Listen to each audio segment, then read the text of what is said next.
I'm here to introduce tonight's event. We are having a book launch. So I think it's proper to ask the question, what are we doing when we launch a book?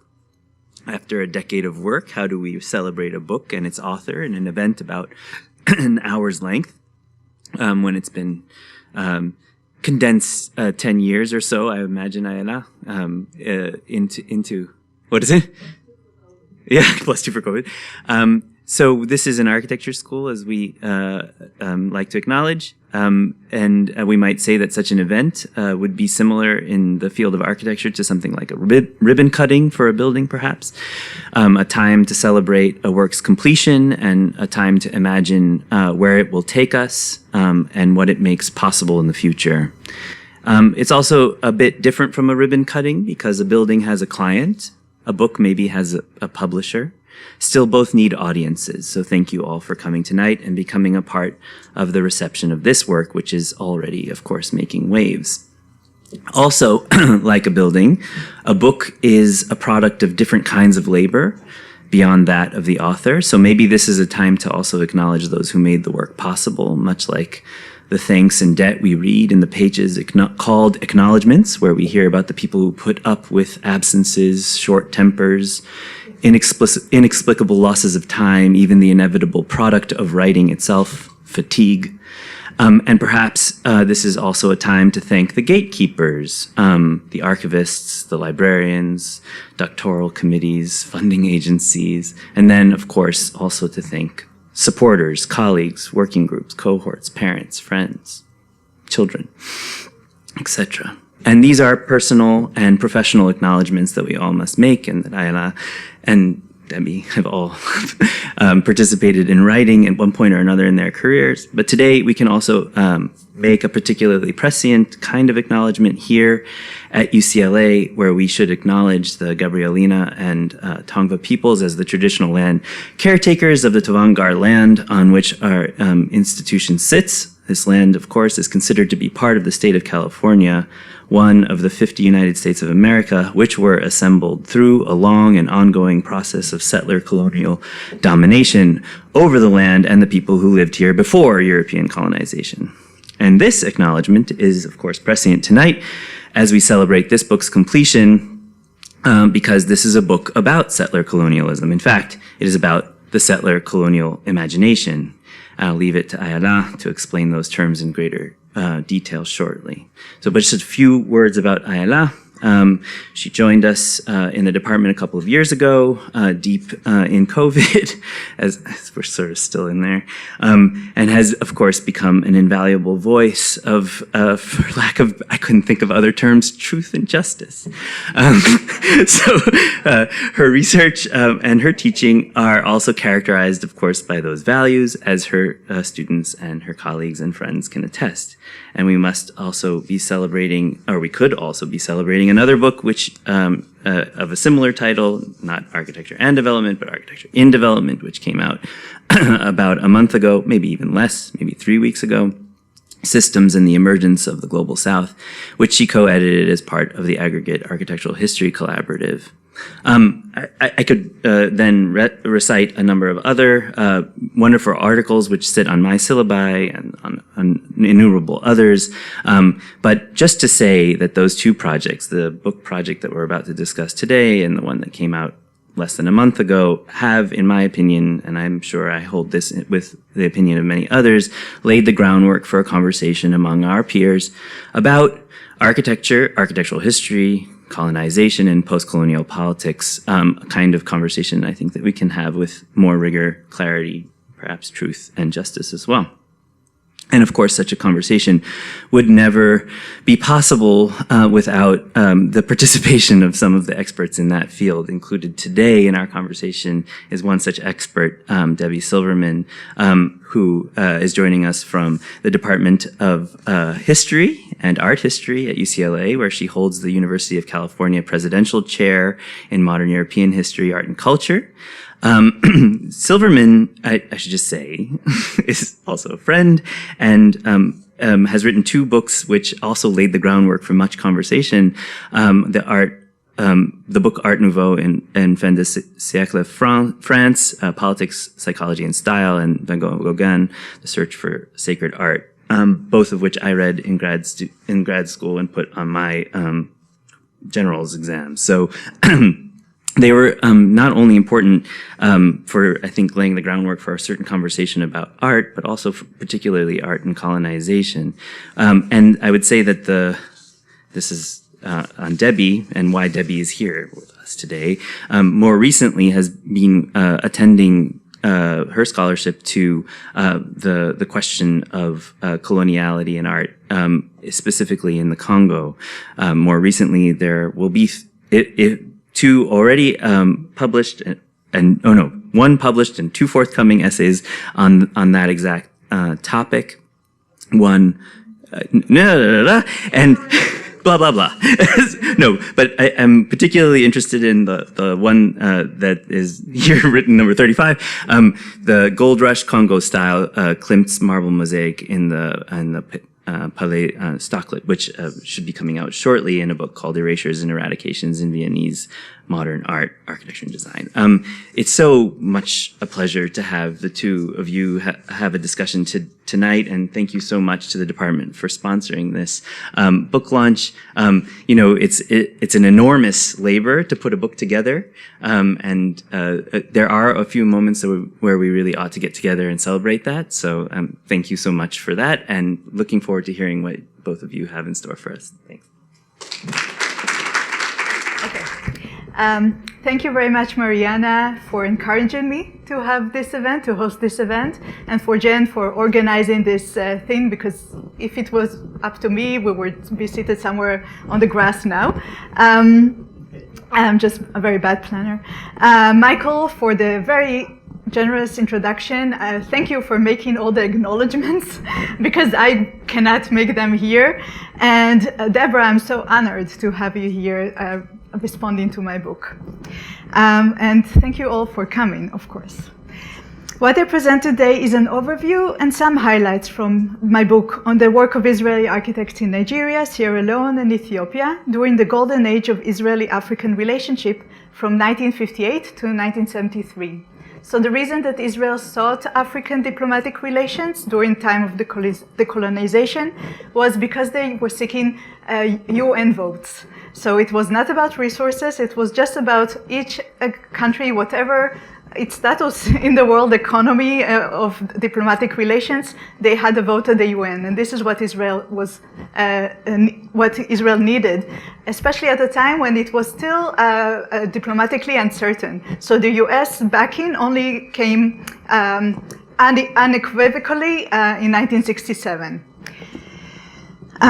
One of Israel's most prominent tools in this diplomatic work was Solel Boneh, a construction company owned by the Histadrut, the Israeli Federation of Labor, which established local partnerships with African governments right on the cusp of decolonization, and commissioned Israeli architects for prestigious jobs such as the university building, parliament building, hotels, and so on.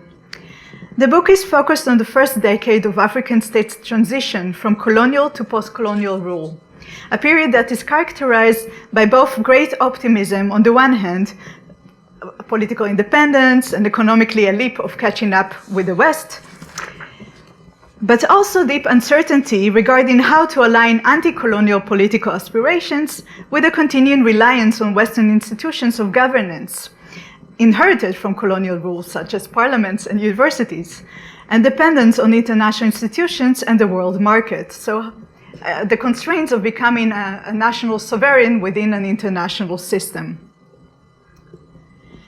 In this image, taken at the occasion of Queen Elizabeth's visit in newly established parliament in Sierra Leone just a few months after its opening and the Day of Independence, we see the Israeli architect Zvi Meltzer explaining the parliament building to the model to the Queen. Between the architect and the Queen, do you see my cursor here? Yeah. The Sierra Leone member of parliament is barely recognizable. His marginality in the photo is symptomatic to how projects of development aid have been studied and criticized since at least the 1970s.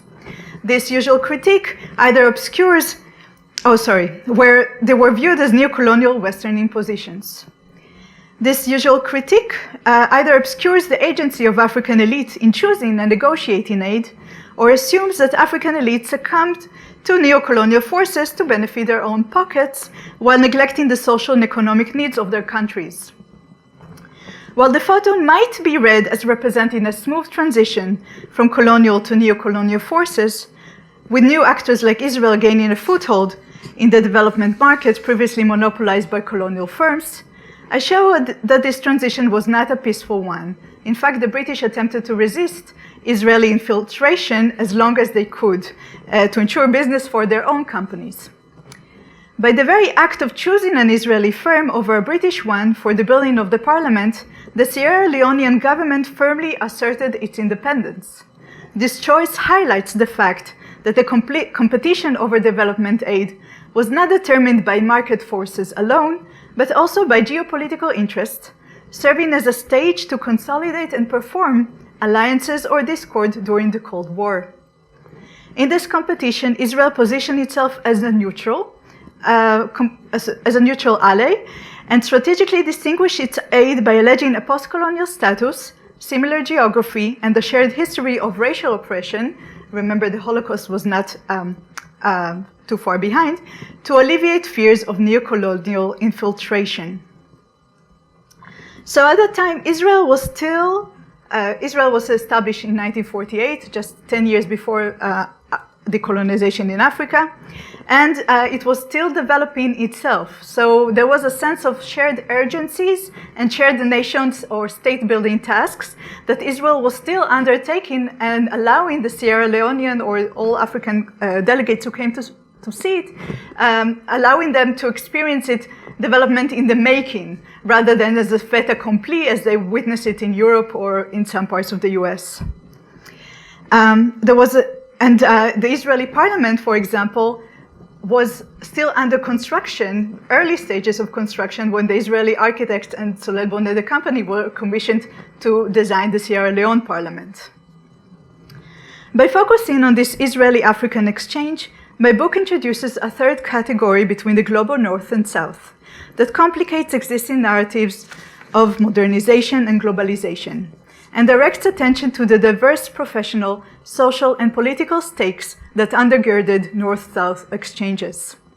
So what we usually consider in terms of globalization as a one-way story of Americanization during the Cold War period, I would like to suggest is much more diverse and multifarious, with new centers of knowledge production and multiple transnational influences and flow contributing to globalization. The opening up of previously monopolized colonial markets to international competition compelled me to ask how Israeli architects or other new global actors such as China, Sweden, or Egypt, to name just a few of the countries involved at the time, constructed their expertise to contest international professional hegemonic centers. In other words, how would you compete with English, American, or French expertise? At stake in this relativization of expertise was how to make othered experience relevant across geographies, and more importantly, how to make it relevant to new hegemonic centers, such as the US, now under pressure to broaden their margins of inclusivity. So Israel also wanted to be recognized by new hegemonic centers as one that can contribute, for example, at UN development projects. So having had experience in translating European-based knowledge to the Middle East, Israeli architects claimed an expertise in translation from Europe to non-Western locales. Following this logic, I argue that I don't consider this Israeli architecture or African one that was played out here in Africa, but a unique expertise in translation from one context to another, or something that is at the meeting zone.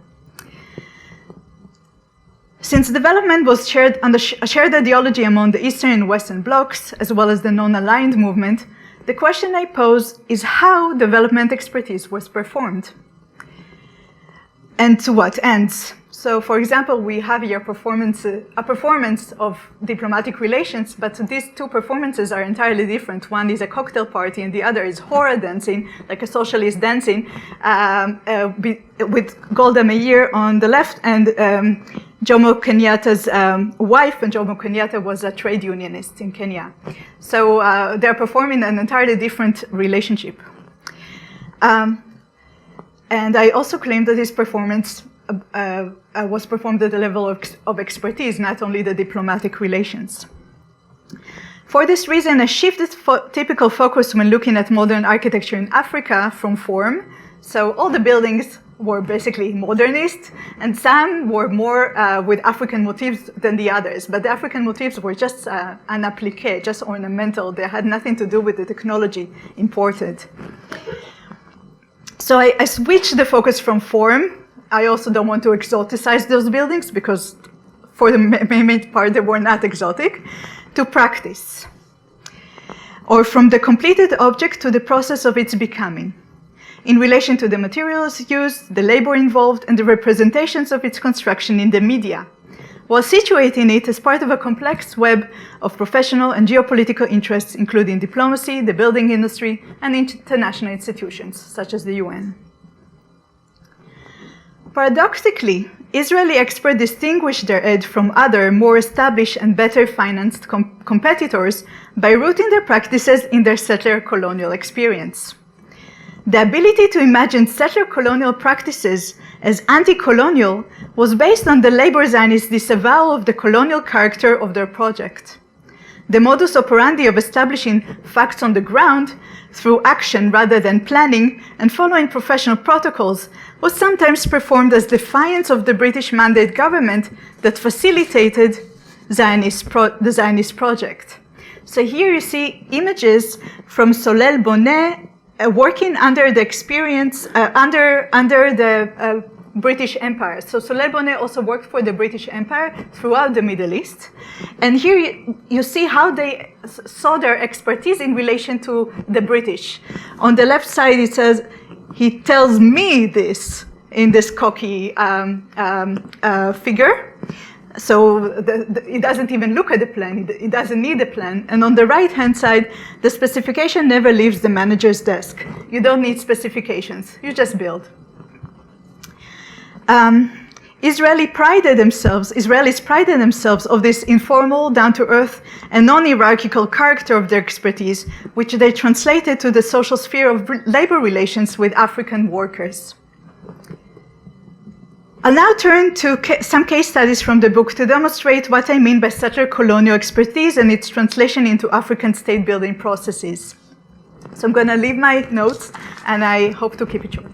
So the reason why they needed to show the parliament model to the Queen, and you see the story of the house like poster behind them, is because the parliament was not entirely built at that time. What was the time of independence? You had this fully functioning operational assembly hall, but the building was still in scaffolding, as you can see it on the right-hand side.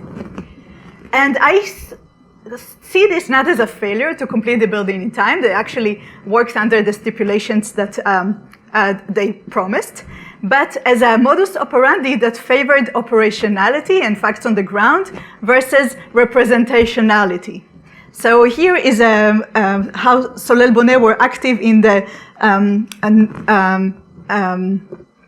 anti-colonial, because it was against the British rule, creation of settlements overnight. And those settlements were created in places where they were not supposed to build because of the hostile Palestinian villages around. So they needed to act fast. And what they did is usually create the tower and the wall before the actual settlement, because this would qualify legally under Ottoman rule as a settlement. So again, reversing the order of construction. And here, the same kind of logic in the Conquering of the Wasteland exhibition, a UNESCO exhibition in the first monumental building to be built in Jerusalem. That was very important diplomatically because it kind of announced Jerusalem as the capital, while many governments opposed that. And the facade is a fake facade. It's a temporary facade. And as you can see on the image on the right, there were many such events happening in the same building while everything was still in scaffolding. You see the wires. Another image, which is the University of Ife in Nigeria, which was built and designed as a counter university, both in image, form, and curriculum, to the University of Ibadan, which was a university designed by Maxwell Fry and Jane Drew as part of the tropical architecture approach. And in this approach, the building functions as a microclimatic filtering device, especially the wall, functioning very much like the helmet on the drawing on the right-hand side, coming from tropical medicine. So Ariel Sharon, the architect of this university, came from a very different understanding, a settler colonial understanding that was based on Zionism, where the economic regeneration of the country and its technological transformation of the landscape cannot occur without the regeneration, the mutual regeneration of people, the pioneers in that landscape. So as you can see on the right-hand side, there was no such separation as under British colonialism between men, the administrator, the colonial officer, and the environment, but rather a full immersion in this environment in order to transform it. So for Sharon, when he arrived to Ife, what he saw is a land, a tropical land of all the riches that they were striving for in Palestine, in reworking the landscape there. And his solution was to convert the modernist block into a reverse pyramid, and you can see the climate drawings on the right-hand side. And what I argue that this led to an entirely different conception of the relationship between the students' bodies and their environment, their built environment, but also by extension, their tropical environment. And I will just about to end here. I just want to emphasize that unlike other scholars who simply consider Israel as another colonial proxy or a neocolonial force in the region, I try to show how Israel itself, despite all the self-contradictions, imagines itself as part of the global South, an alternative political imaginary that diversifies what is now seems like a homogeneous project of modernization. And I do not consider Israel to be a unique case in that. I hope that this research would open up new avenues for a more diverse mapping of such non-center periphery global itineraries of expertise. Thank you very much.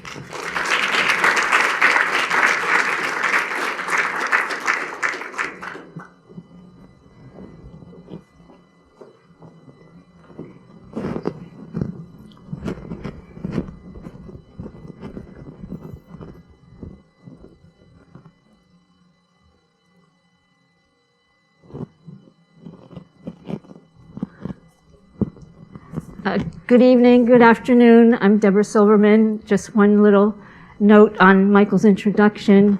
I did not study art and coloniality, and I still don't. The books that I wrote on Art Nouveau in France and Van Gogh and Gauguin, and thank you for reading them and putting them on your generals.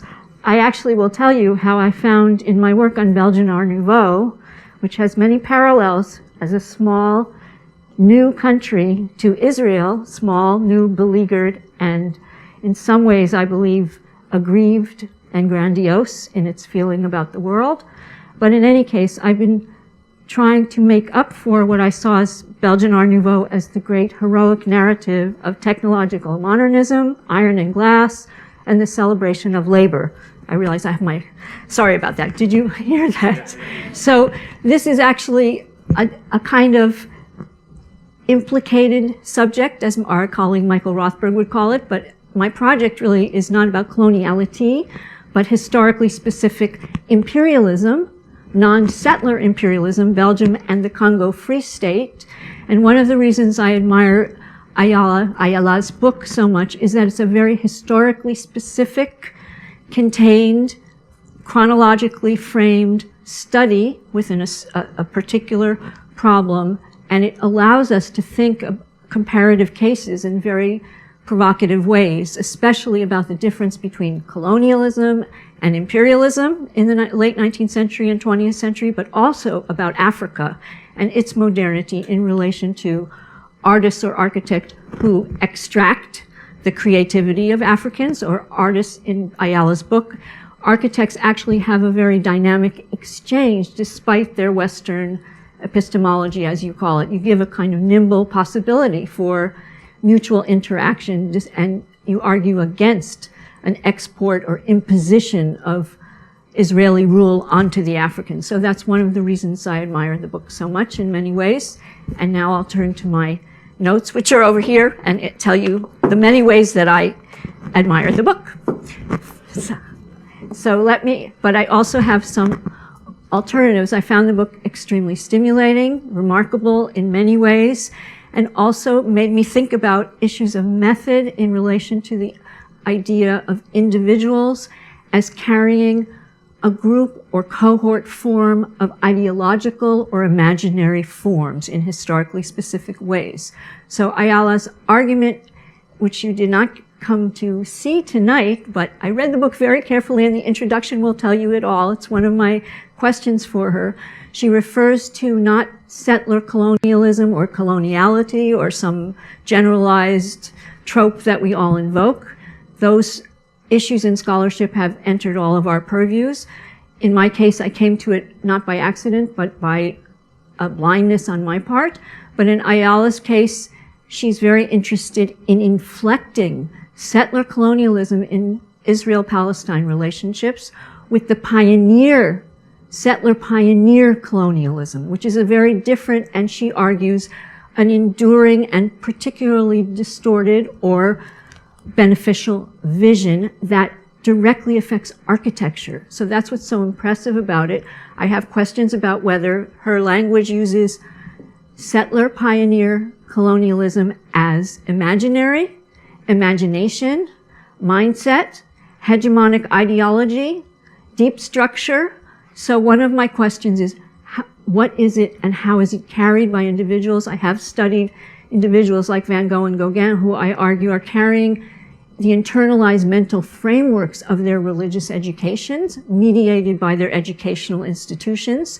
So individuals, even these great, unique, genius artists supposedly, have socially and culturally textured attitudes toward reality and towards the world of nature. So in Ayala's case, she shows us, and here, I guess I won't show my notes, but I'll try to remember some of my points because I don't want to go on too long, but I do tend to speak through the slides. So this is Aryeh Sharon, who is one of the main characters in Ayala's book. She is interested in depersonalization. That means there is one footnote in the book that says, I'm not interested in individual motivation, sincerity, authenticity. I'm interested in these larger structures, whether they are thought, architectural practice, and that's another question. How do we get at mental systems or political systems that actually get expressed in architectural and visual form? So in the case of Sharon, this is not in her book, but I read up on him. He embodies in many ways all of Ayala's arguments about settler-pioneer colonialism. So to me, he is the encapsulation of the book's argument, although she threads it through these case studies of Sierra Leone, Nigeria, and Ethiopia. But Sharon is the exemplification of the concentration of settler-pioneer colonialism. You don't have to go too far. I would call it the militant masculinity, a certain kind. He's an inverted pyramid. He's earthbound and skybound at the same time. He's grounded with his planted feet on the building he has completed at the Technion in Haifa. And he is someone who embodies her language about what is pioneer settler colonialism and how does it affect architecture. It's a bit vague, but he lives through the generation. He's born in 1900. This is a man called Kurtzman. He comes from a small village in Galicia. He goes to Palestine in a youth group, leaving his parents behind in 1920. He lives there as a farmhand, beekeeper, and cowshed herder and builder. He has no skills, and he lives through very difficult and treacherous conditions of tropical disease, malaria, and so forth. So this is someone who embodies the settler colonial pioneer. And the pioneer, someone who embodies, in her words, building, to build and be built. She uses the Hebrew terms livnot, lehibanot, build and be built, meaning the land grows with you, transforms you. She calls it the absolute mutual interdependence between the land. The buildings grow from the ground. It's your land. You're on it, and you are transformed. As she argues, the Jewish body, in Nordau's terms, which they all read, the degeneration of masculinity in fin de siècle Europe, and people going to Palestine to regenerate, especially the male body. Ben-Gurion, as another example, went and was surrounded by disease and no skills. But this is the embodiment of that, what she argues is settler, pioneer colonialism of settlement, where the land, the attachment to the ground, is the ground of existence, and it is transformative for both the land and the body. Now, the land and that spirit of Chalutziut, as she calls it, pioneering spirit. Now, what is that? Ben-Gurion articulates it for statehood. Ayala wants to argue, or does, I'm persuaded in some cases, that the pioneering, this is a generational cohort. So we don't have that inflection in the book. We have Sharon, Dov Carmi, who is the main architect of the Sierra Leone Parliament, is also born in 1905, goes with his parents. His name is Weingarten. He goes to Palestine with his family, then goes to Ghent to study architecture. Sharon leaves the settlement for 5 years. He's actually devastated for a time by this whole pioneering quest. So one of my questions is, how does he go? He's the great purveyor of the Bauhaus to Africa. That's how we're known. And Ayala's book is to show this isn't just the spread of the Bauhaus. This is the export of a historically specific pioneer settler colonialism, an imagination and a practice. Sharon, who embodies this, has gone through the transformations of being a young man who settles, is devastated, goes to the Bauhaus. He's supposed to leave the kibbutz for 1 year. He stays for 5 years and comes back in 1931. So some of my questions are about how the pioneering vision works in whom, how it's mediated, and how it's encountered. All of the first generation people, Aryeh Sharon, Dov, Carmi, their names are ferocious animals in a fertile garden. This is lion, lion, lion. They're all named lion. They take new names. Jacob Kurtzman becomes Aryeh Sharon. We have Aryeh Dudai, second chapter, who is the urban planner who applies kibbutz principles to the urban-rural spread. And Dov Carmi is a bear in the Valley of Carmel. But I do think this is very, it's a small detail, but it shows a certain cast of mind about masculinity, ferocity, endangerment, threatening. And my own work is very much more in the psychocultural register that has to do with the tone and thematic clusters about the male body, about being a small person in a big world. The Belgians are always saying, quote, in the 1890s when they get 1/13 of Africa, they're exhilarated. They say, we're the baby of Europe, we're the slaves of Europe, and now we're the giants.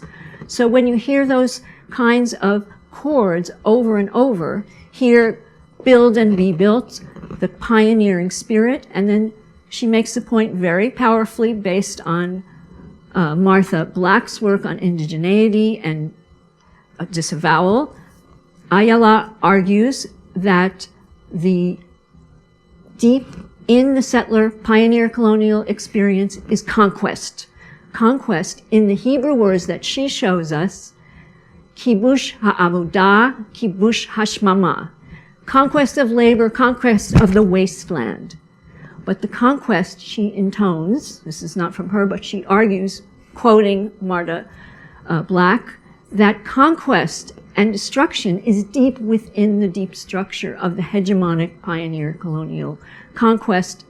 She doesn't use the term violence, but rooting and implanting the body of the architect, pioneer, settler, colonials, is also implanting that body, settling it, but it also means removing and uprooting others in your way or not. It's moving them out. And she argues that, quote, Sharon had a vision of the erasure of Palestinians, but the land, you spread as few people across a maximum amount of land, you build those towers that she showed you, and you are now owning it or moving others away. So we have state building, conquest, and pioneering all in this mix, but in my vision, reading it closely, there's a generational difference between those like Sharon and Carmi, who are Palestine youth cohorts around 1910 to 1930s, and the second generation, especially post-statehood. How does this get carried into state sovereignty? Ayala argues that Ben-Gurion was intent on moving what he called chalutziyut, the spirit of pioneering, into statehood. But how does that operate? She argues in very interesting ways that the architecture starts to embody many of these principles, practices, in particular practices.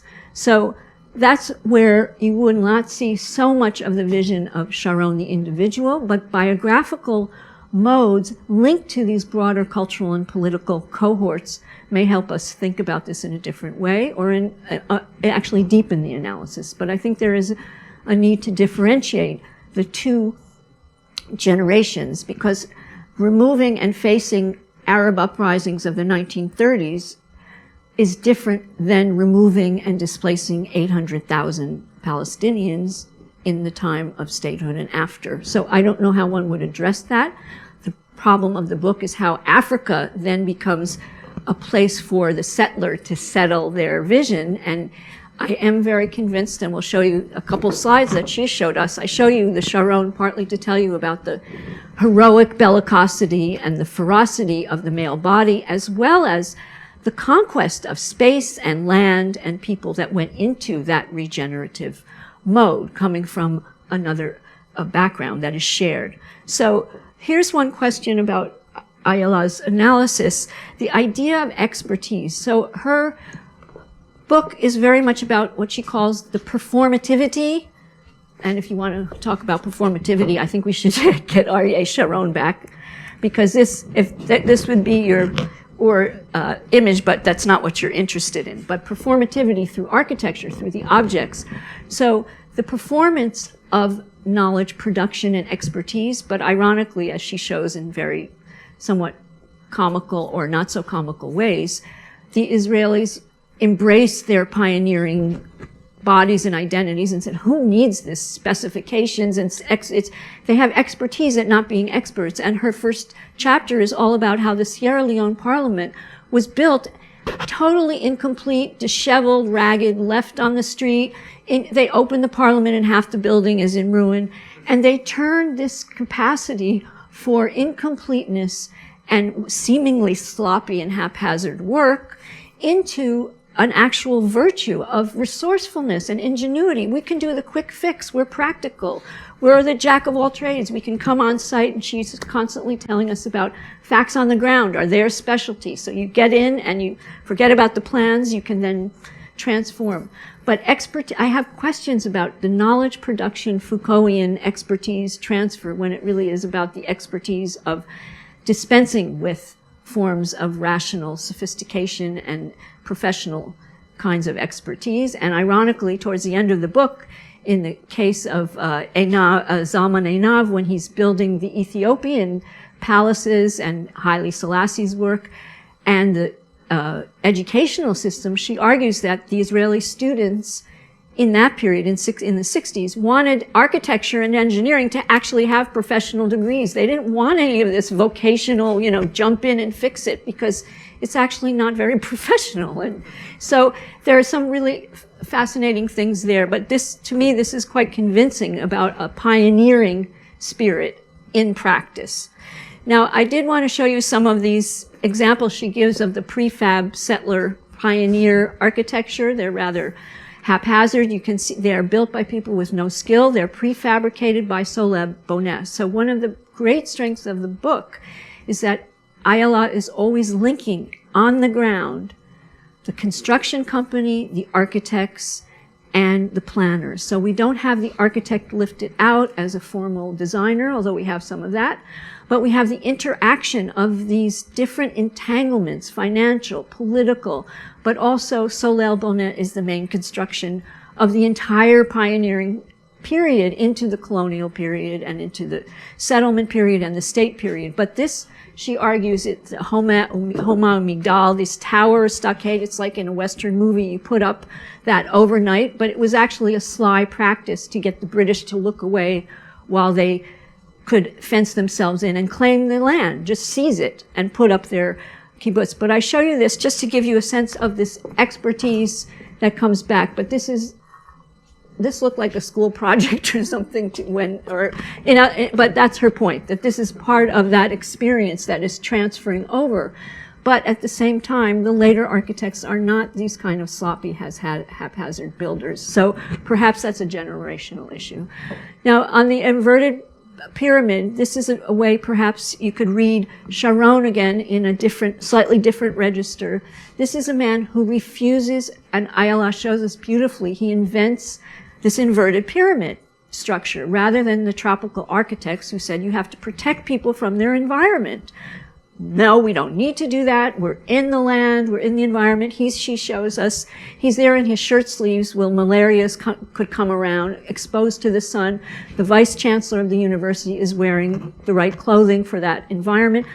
But his creativity as a designer is to create inverted pyramids rather than sunshades. And that chapter about rejecting the sunshades and protection of residents or of the students and faculty. It's all about the encounter and exposure to the treacherous, dangerous world that you will bring your body and triumph over, or that's the pioneering, again, in this kind of masculine, militant bellicosity or another intrepidity. It's a word of, I'm here, I can do it, and I'm just like the man in the, oh, by the way, the expertise, it has the word cow on the back, so he was the cow guy, but anyway.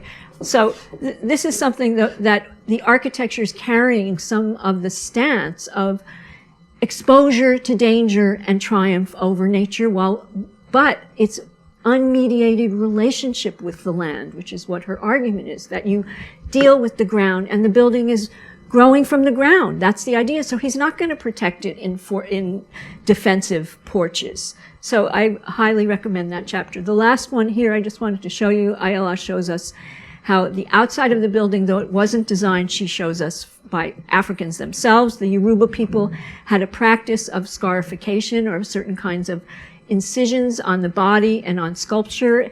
And Sharon was interested in actually what she calls grooving, I would call it scarring, the walls of the architecture to simulate some of the Yoruba people's traditional legacy. So she's always trying to show that this export of pioneer settler colonialism in architectural practice is more nuanced. There's an adaptiveness to it, she argues, and it's, if not flexible, then it actually, there is an exchange. It is not an imposition from without. And Sharon himself is interacting rather than dominating, at least as far as I got from her book.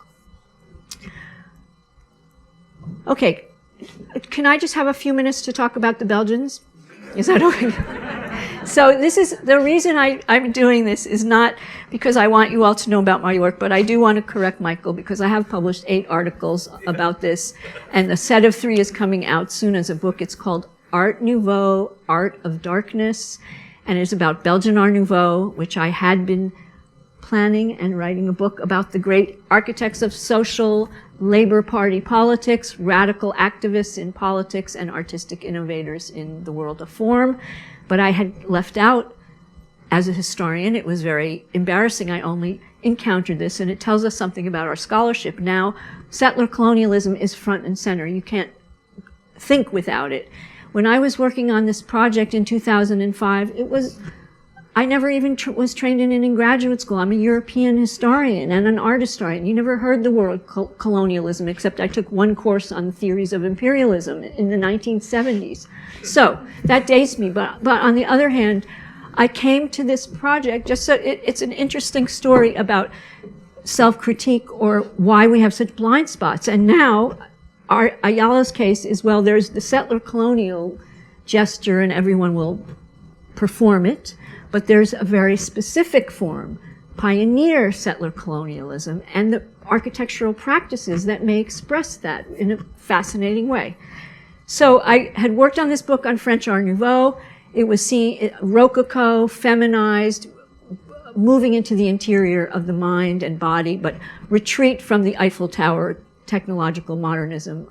I wrote my first article about this. I was channeling Siegfried Gideon. This was my hero from graduate school, and that's how I went to my Belgian project, which is Iron and Glass, the Belgian Workers' Party. So this is the Labor Party of Belgium. I mean, it's comparable to, in some ways, to the Zionist Labor Party, but that's not the basis of my comparison. I'm just showing you some of the affinities, but they're more than that in the issue of the small nation compensating and overdoing in some ways out of a particular shared condition of being beleaguered and new and small.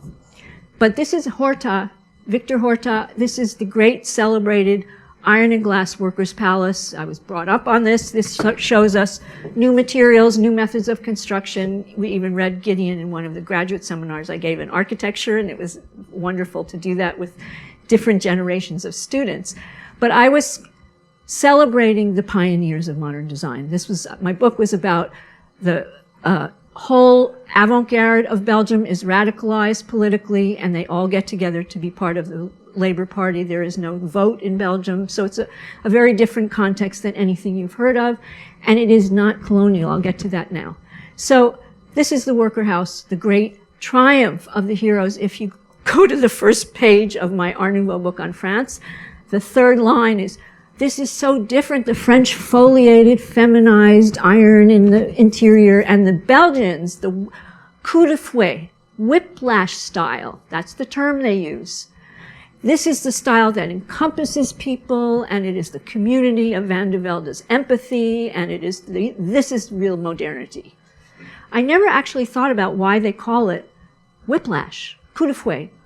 It was the line of rhythm, and that precedent for that came from a crocheted brocade linen in Obrist. It had nothing to do with whips, but I found it does. So just to show you, I came to this, and then just in passing, literally, a history book I read said the Workers' Party, Art Nouveau, and the Congo Free State all came the same year, 1885. I thought, oh, really? Such a blind spot. It had not occurred to anyone, to me or anyone else. No, there was no literature on this, and this is 2005, mind you. So I started looking into it a little bit. Oh, Horta's in a social lodge where 3 of the people are captains in the Congo.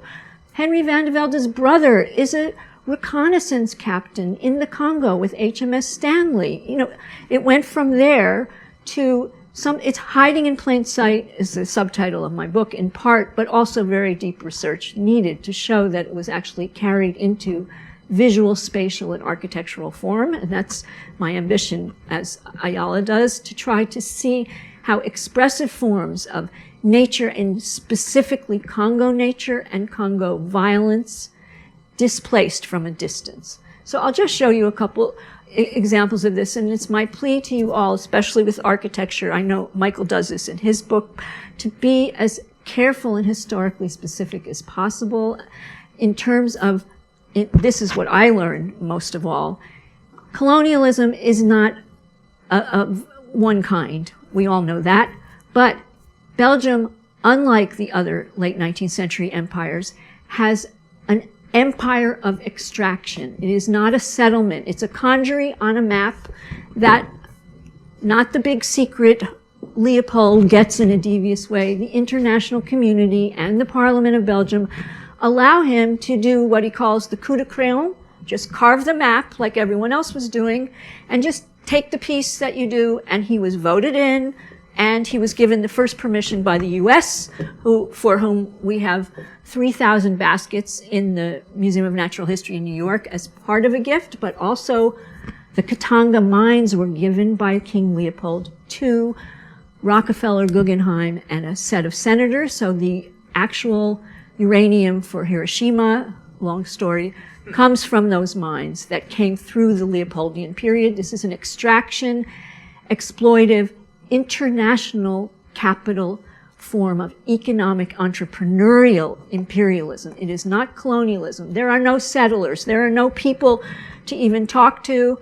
And it is, for Belgium, just this is the part where Belgium is a small country carved up at the whim and will of the great powers. In 1830, they fight the Dutch. Improbably, they win. They have a citizen army. They win, and then they say, our birthright has been stolen. The great powers cut them up. They make their borders cut off at all the rivers, so they have no access. They choose the ruler, the Leopold family, and they also force them to be neutral. They have this little citizen army, and they say, after many years of research, we've been neutered by being neutrality. So they are coming into a new nation humiliated and saying, these are their words, amputated, sliced up surgically, disabled, dismantled, and dependent. So there's the new nation with its borders, and then Leopold and 3 diplomats. It's not him. He gets very talented people. They claim the Congo Free State. It's a fictional state owned by the king, run from Brussels. Very few Belgians go there. It is extremely brutal and violent, partly because of the distance, but it is an extraction, not a colony, but extraction source for all takers. But the Belgians get the biggest piece. So just to give you a sense of the exhilaration, being underestimated and undervalued. This is the little man syndrome. I believe Israel suffers from it as well. But these psychological terms, they use the terms themselves. We're the little men, and we showed our godmother Britain. We outwitted her because look what we got. And they did, just by good fortune, the middle part of the Congo Free State. You see how they're surrounded? Everybody else, Portugal, France, Germany, we have the middle and the biggest piece, as Leopold always said. But Leopold has a whole elite that is sponsoring an economic boom, architectural bursts, and imperial surge for little Belgium. So the glee about this is widespread. It is not a secret. It's not even an open secret. It transforms this little country. It is already the 5th GDP in the world because they have the most metallurgy. They send trains and cable cars across from Heliopolis to China. Before World War I, Belgium was a powerhouse juggernaut, and the Germans stripped them out as they did to the Congolese. So we have some very interesting parallels there. But just to show you, every map that I've studied for a long time, they have a new genre of map that they call it comparative grandeur. So they put little Belgium here and what they own. And school kids to this day have books that say, like this one, this is a little older though, they always have here, Belgium is the Congo is 86 or 80 times larger than Belgium. So this is something that, because the map has also squeezed and exposed them on the world of Europe, this is a kind of compensatory vision of being redeemed by this distant empire that they literally say it's manna from heaven, it's fallen into our laps. And it happens to have wild rubber as the pneumatic tire for bicycles and cars, erupt, and ivory. So this becomes a frenzy for pillaging and resource extraction. The last, I'll just show you this, and then 3 slides about Art Nouveau. This is one of the ministers of justice of Belgium, Couton de Villars. He's an 1890s writer, but he makes a map after going to the Congo to say, I'm taking my vacation in the Congo. And then he writes this book in 1923, and he shows that if Belgium, on the European map, if they put the Congo on it, they would have 2 continents, not just their own. So now this is an extremely violent, rapid 23-year period. So the point about our historical specificity, the Congo Free State is a 23-year frenzy for rubber and ivory. It's closer to Conrad than we ever knew, but it is also run by violence and with the fantasy of expertise coming in, the train is going to move through, and that is their vision. So what ends up happening is cruelty and atrocity. So I'll just show you one or two about what happens to Art Nouveau. The whiplash style in the end, this is Horta's base for an ivory sphinx that's coming out of the vault. But Horta builds what I had thought were the great Art Nouveau houses. They are. This is the Secretary of State of the Congo's house, who never goes to the Congo. But in the end, I've discovered this is a very specifically Congo style with the lexicon of imperial whips, their visual equivalents to the Congo nature. This wild rubber leaks out. It's not trees that are tapped, but they're rampant and climbing, and they are called by the architects, we have militant muscular nature, not the flower, but the stalk. Pas la tige, not the stalk, not the bud. So they consider French Art Nouveau feminine and like orchids, and they have robust, they don't say directly lianas of the jungle, but the lianas have no flowers. They clamp and hook, and Horta's own invention is the crochet hook, which has never been described where he got this. This whole thing is a mystery. Why is it called whiplash, and why then? So after many years, I'm able to show this is partly the whip of the imperial whiplash, which is profuse in Belgium, in the literature, in magazines by the 1890s. It's not a secret, the violence there, and the Congo nature as well. And the last part is I'm able to show, as Ayala does in her book, scarification was a technique of structural ornament that Henry van de Velde directly wrote about. Again, I taught his writings in architecture for many years. The middle of one of his famous essays is about, he calls it un nègre, a person, a native person in Africa, goes to the bank of the river, this is Van de Velde, and with artistic skill and nerves of steel, cuts the face of his baby, and as he cries, he hands him over to the mother, proud of his work.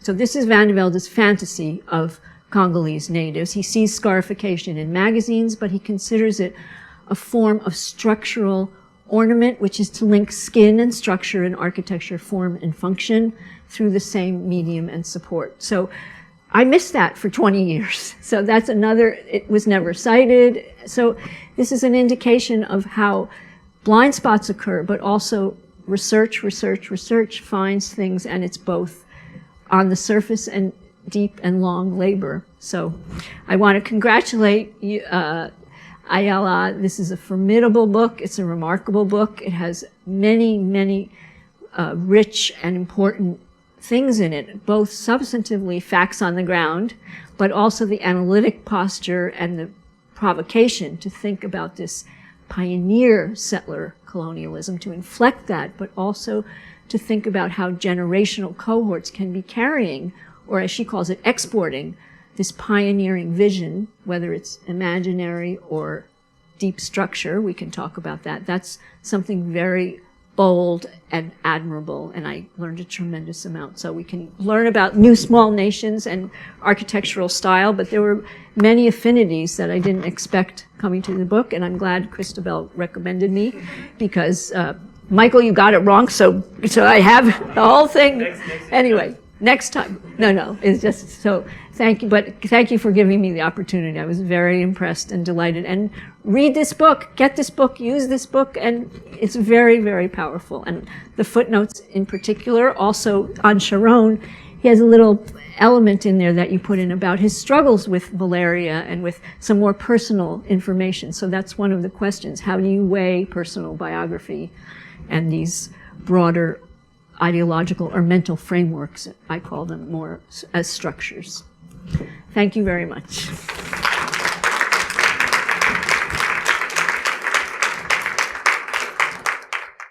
Ayala, thank you so much. It was amazing to listen, both the commentary and the book talk. And although I've been having this book for the last 1-2 months, it's still waiting to be read, yeah. But I will very soon. So this idea about the opposition between the tropical architecture and separating the body from the climate versus the Israeli idea of claiming or being acclimated to the land already, so you don't require those architectural elements is very interesting. But also, like we know, the U.S. aid, the majority of the U.S. aid for the post-Ottoman territories focuses on two big diseases, malaria and trachoma, which are both hygiene related, according to them. And, you know, in the, you know, former Orletain around Turkey, the idea is again about like drying up the swamps, etc. So there's more of an environmental control instead of architectural control. And I wonder, since we don't see the architecture becoming a barrier, if there was a different imagination of the countryside for the Israeli expertise going to Africa, because we've seen, I guess, you know, it's mostly like reinforced concrete. It's a very, you know, translation of modernity, and it comes with its own technologies. But I also wonder if there's an ecological imagination that balances this lack of architectural barrier and control to, like, because malaria is a huge problem still, I guess. So I wonder if they had like other environmental coping mechanisms. So the biographical note that Debora mentioned from Sharon's experience is that he told about his kibbutz pioneering days. We fought malaria with dancing and singing. So it's malaria is not a problem for him. You can't, and the pioneers were in charge of drying. So it was a technological and superimposition of technology and science over the land of the fathers, but at the same time, the pioneer body had to be exposed to it to overcome it. It couldn't be detached from it, as in laboratory conditions or with wearing protective gear. So there was no parallel. There was no ecological parallel. But the imagination of the countryside is actually what is at stake at the University of Ife, because it was imagined as a kibbutz center where the housing around it were presented a kind of a hybrid of kibbutz houses with American suburbia. So it presented a modernity that can be a modernity and urbanity, or being urbane in the countryside, as an alternative to a colonial imaginary where everybody who went to the university expected to end up in Lagos and find a proper job and not remain in agriculture or this kind of fields. So it is very much about the fight for the countryside, but it's also it's a reimagined, modernized countryside through Zionist ideology.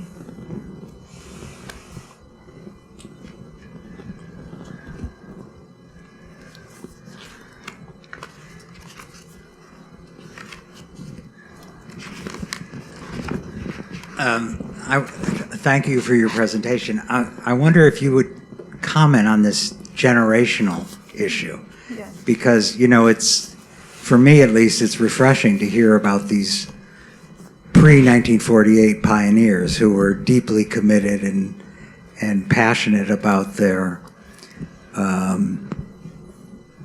creativity and their work on the land, despite their treatment of the Arabs at the time. But it seems fundamentally different than post-1948 or post-1967.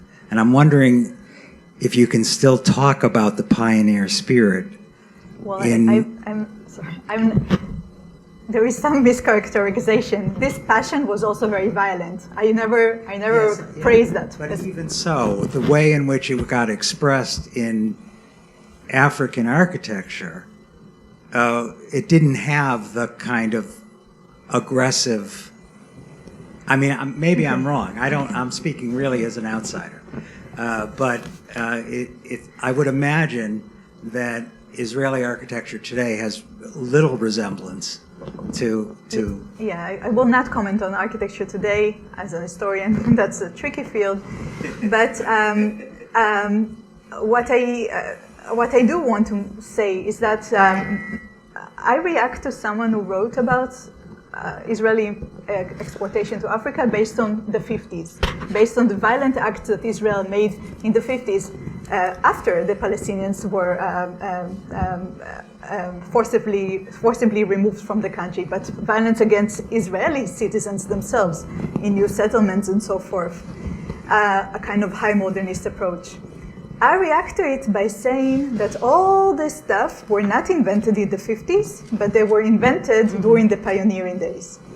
And the most important architects of the first generation of the state were those pioneers. Yeah.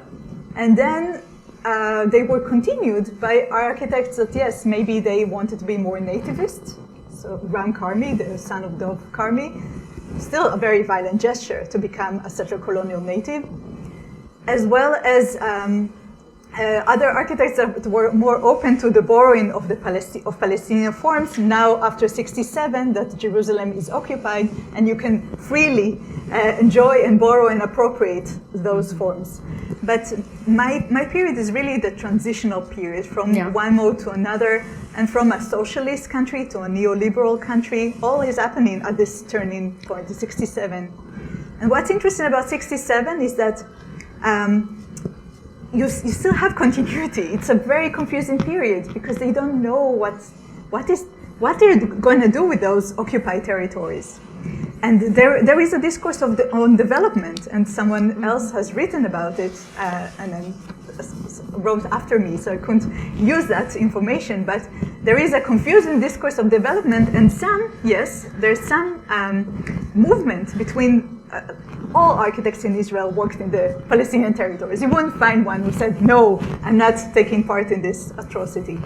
And many of the architects who worked in Africa from that second generation, like Enav, who was Ram Karmi's classmate, they would continue working in the settlements. Mm-hmm. But the problem historically is that as long as we don't have enough information of what they actually did in the settlements, you can't really compare it to the African. Yeah. So I am cautious about making such superficial connections. And I also am interested in how they brought knowledge from Africa to those settlements. I have a related question, maybe to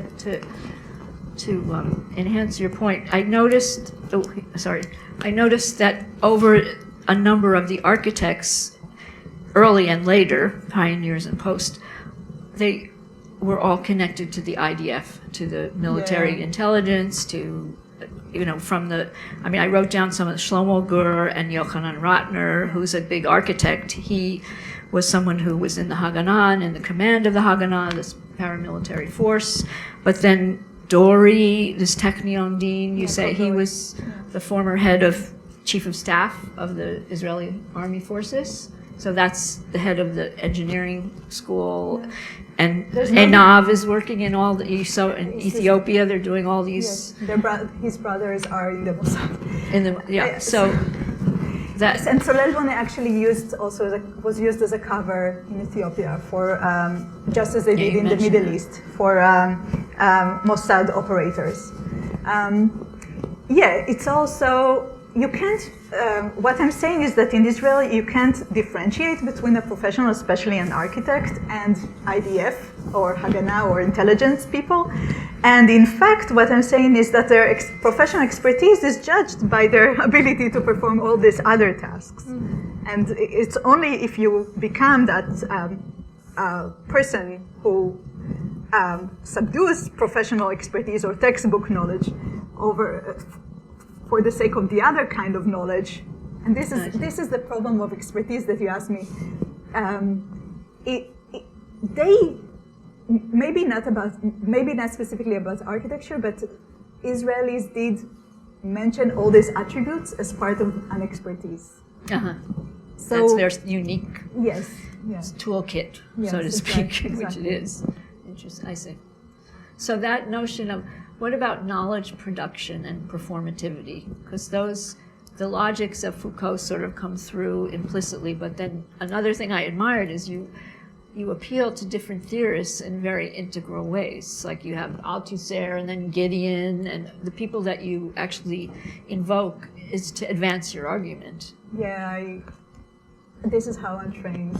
That's good. I mean, but what about logics and production of knowledge? Logic. So I've been struggling with this. You're right. Like I in some places I call it socio-corporeal expertise. How to explain Sharon's body in the kibbutz versus Sharon at the Bauhaus working for Hannes Meyer. Is that the same person even? How luckily Sharon does some of the work for me, especially in the photos. And he writes that book that you could quote. Yeah, the kibbutz plus Bauhaus. But I don't see it. You're right with Dov Karmi. Dov Karmi is a different kind. He's a bourgeois, not so much a pioneer. I see. So you're right that Sharon is. I have a strong character that I can build on. But it is about imagination or imaginary that is hegemonic. So in the sense, even bourgeois people like Zalman and Ab wanted so badly to be considered part of that group. So they even if they were bourgeois, they adapted those traits. Whenever it was. But I'm just curious to know if they are, with the Belgian case, it's really fascinating. But I'm curious about the post-colonial moment. I'd be curious to read such studies on all the other countries involved. And I noticed that many of the traits that I looked at were shared or they were applied to Canadians and maybe Americans, I'm not sure. But this figure of like such a pioneer who takes the tasks to their hands, I think it's a settler colonial trope that can be applied to. It could be. Again, because the Belgian case isn't colonial, I was going to show some images. The expertise, it's the fantasy, is that they're going to send trains and steamers, scoop out the ivory and rubber, and civilize the backward people by getting them to wear clothing, because they'll have a market. It's a civilizing movement of trade, not a mission. You're not settling there. The natives will become customers. But they had this vision that they would bring the trains and the steamers. So the trains go, that image of the line going through the jungle. On the ground, these experts, doctors, engineers, full of engineers, complete devastation. The railway is put in 1890, and there are incredible photographs of it. In 8 years, they go 233 miles, and 3,000 people die on black and white, because it's a treacherous landscape with all sorts of rocky ravines. So they start to show month by month in these architecture magazines. They look like the little engine that could. They're two little caboose. This is the expertise.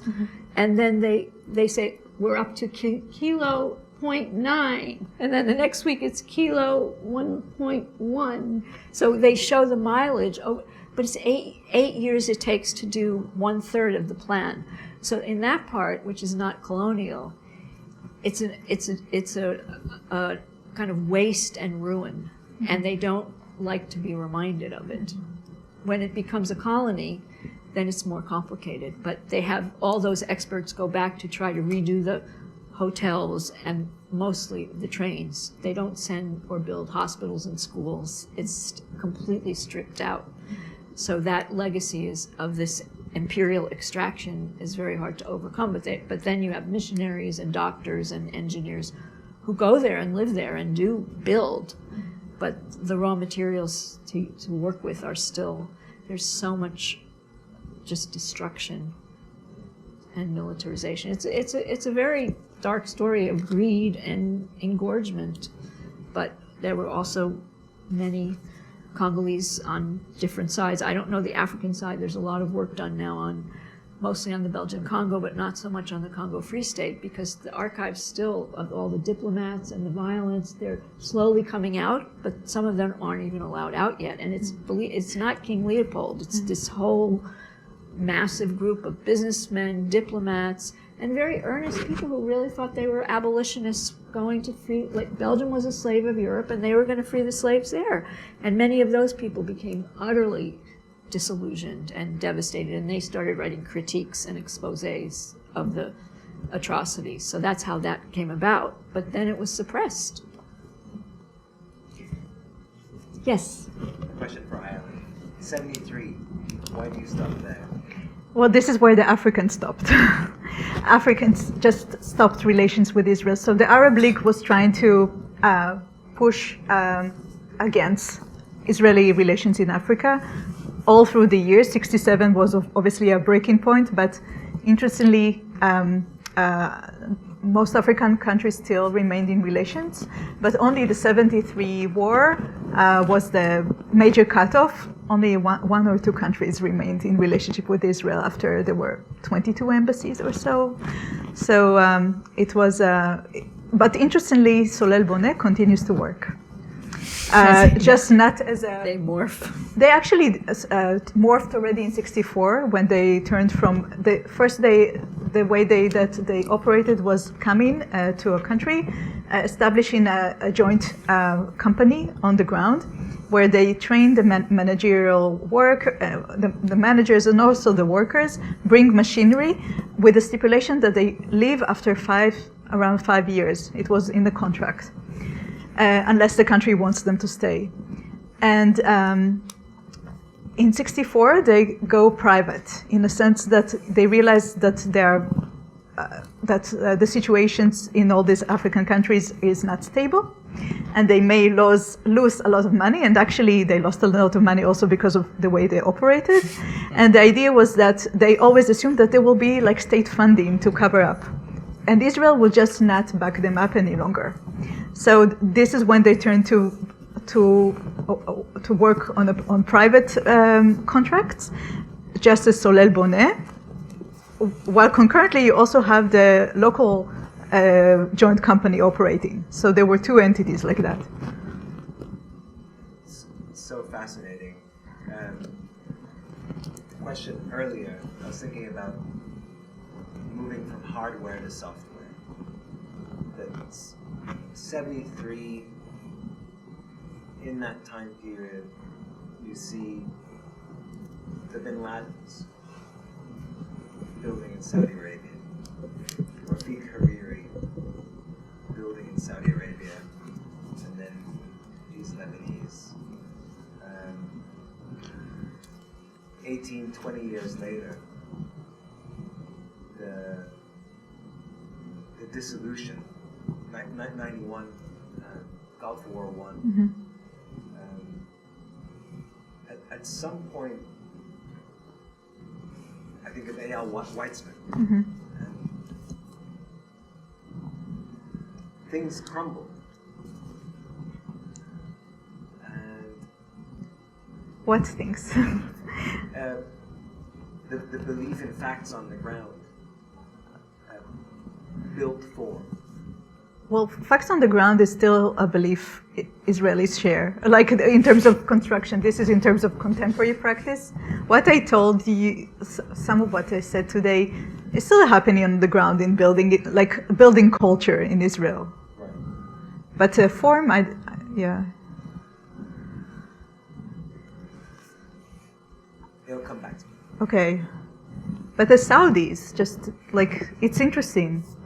Like after 73, they have so much power, and I think there is a lot of room for research of their activities in all Muslim countries in Africa. I know that they're operating nowadays in building schools and perhaps hospitals.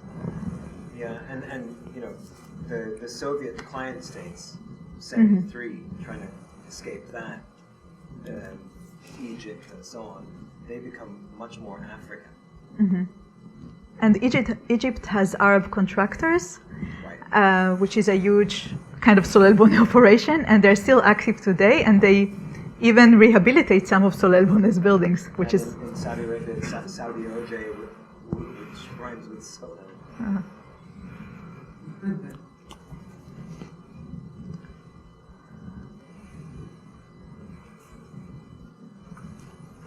I mean, one other, just, are we done? Do you have a minute? Just, it might be interesting to it made me think about other, if you have these discrete moments when you have these architectural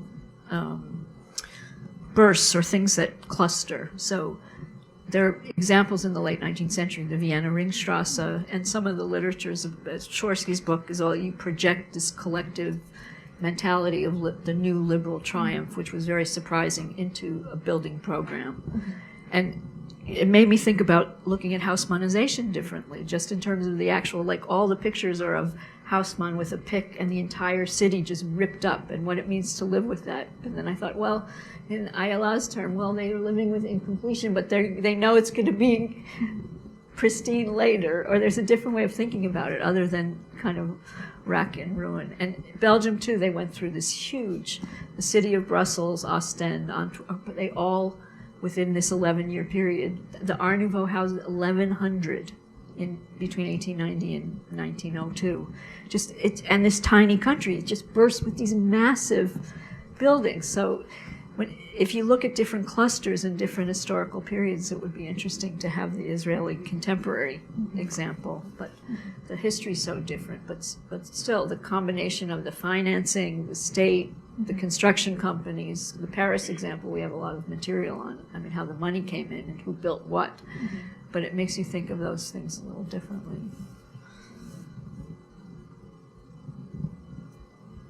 This one question.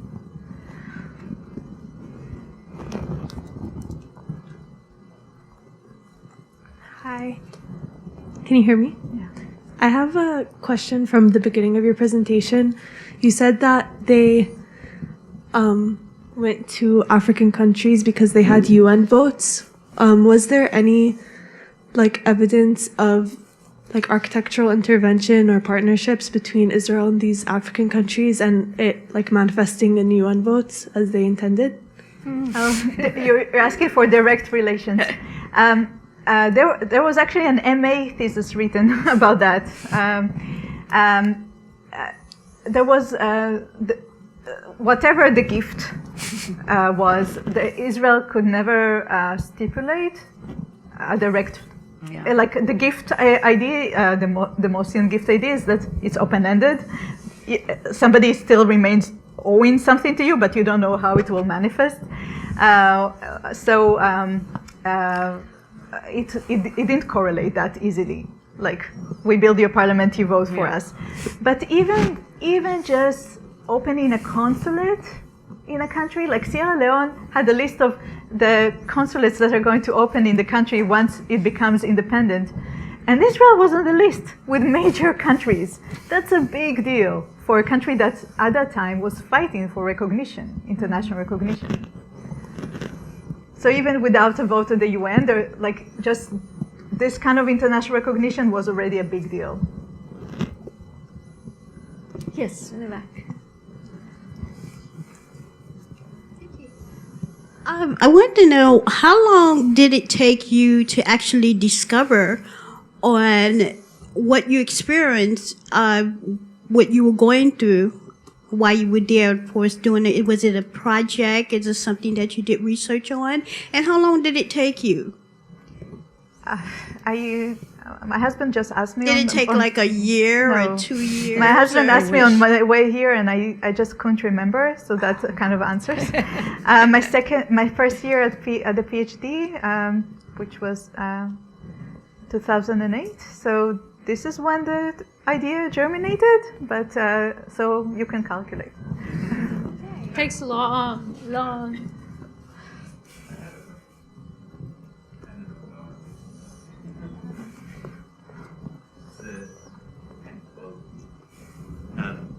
It's a question method. It's about psychology, and Debbie's response, Debora, sorry, the response where she sort of packed Sharon with a lot of psychological,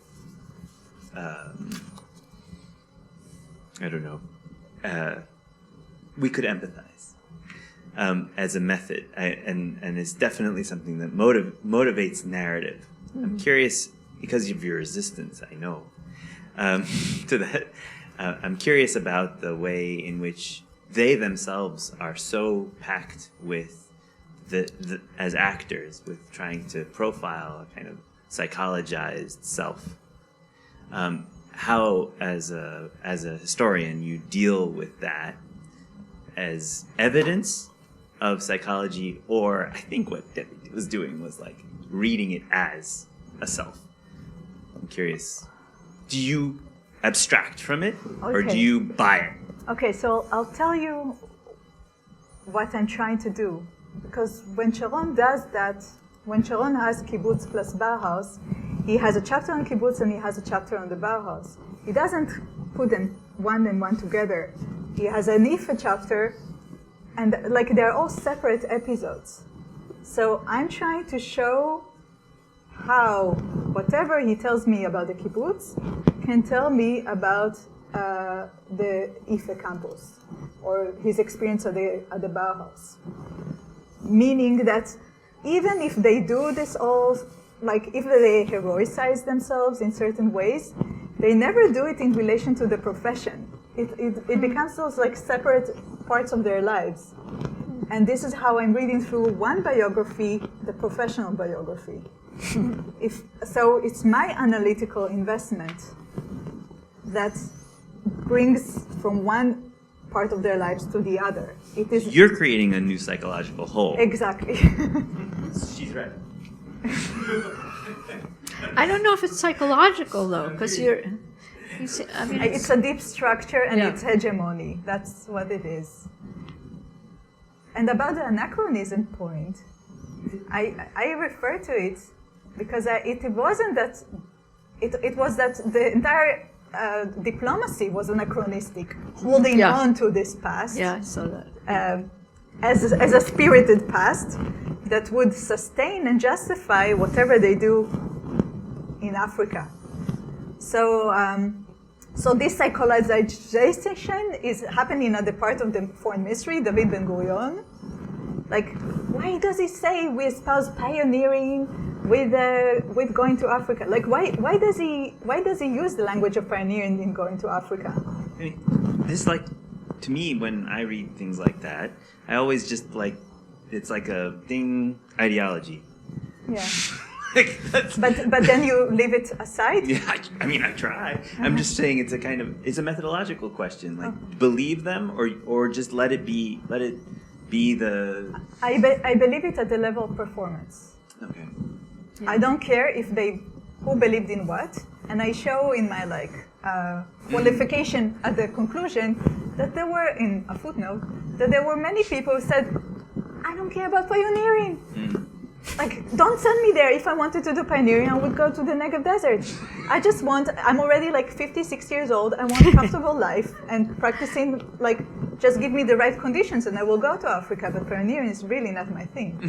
So, pioneering is an ideology, but an ideology that is being used and practiced.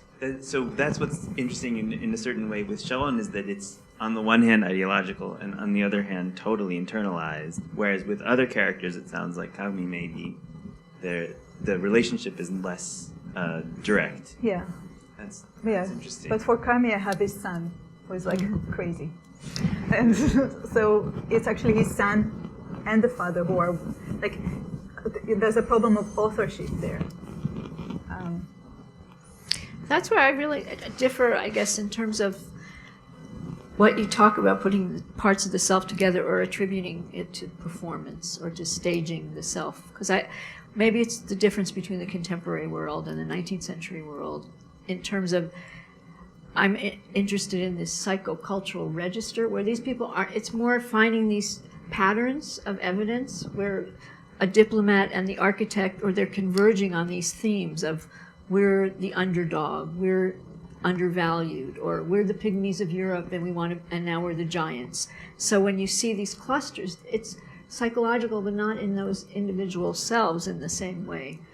But when I worked on Van Gogh and Gauguin, I do believe there's a historicized mode of subjectivity that's very different in different places, so that there can be a collective self, which in this case, I just don't know how performativity can be applied to the materials that I've been working on. It's partly, what about their education? Like, what are the institutions that inculcate certain building blocks for this generation, let's say? And that's why I was interested in asking you where they went to school, but even younger. You were also saying the Nodao, reading Nodao, Yeah. which they all read, as Yeah. you said. Like, So it's I should say that I use performativity also because it's a performativity also at the level of the state, right, and it's international geopolitical, relations, right? Yeah. And also a performativity in relation to the African audiences. So there's African audiences, international audiences. There are many. And also the Africans perform when they go to Israel and say, "Oh, I learned so much in 3 days that I couldn't learn in England in 20 years." So they perform something that I don't believe them. Like, I don't know what their intentions were. I just know that it was part of the game that they all played.